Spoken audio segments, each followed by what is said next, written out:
بسم اللہ الرحمن الرحیم۔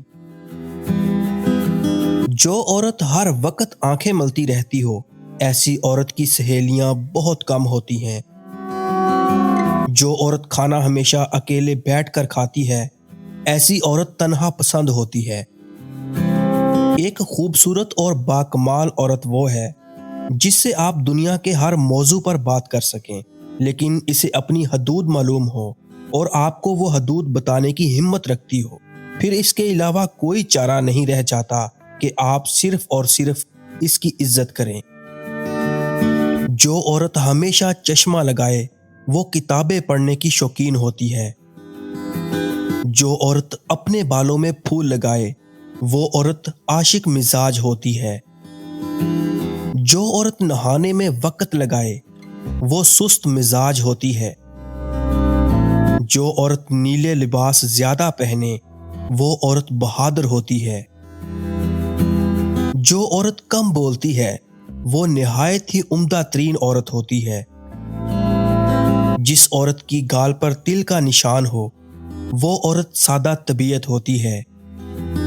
جس عورت کا منہ بڑا ہو اس عورت کے نخرے بھی زیادہ ہوتے ہیں۔ جو عورت پانی ایک سانس میں پی لے وہ عورت بہت جلد باز ہوتی ہے۔ جو عورت اونچا بولے وہ عورت بے حیا ہوتی ہے۔ جو عورت چھوٹا لباس پہنے وہ عورت آزاد خیال ہوتی ہے۔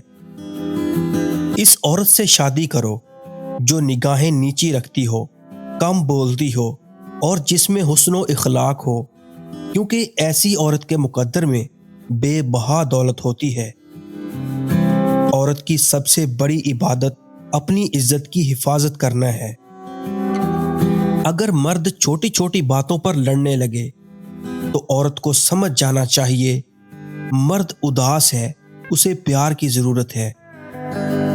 عورت کو اپنے پیار میں پاگل کرنا ہے تو اس کو عزت اور توجہ دو، اور جب یہ دو چیزیں دو گے تو وہ خود بخود تمہیں پسند کرنے لگے گی۔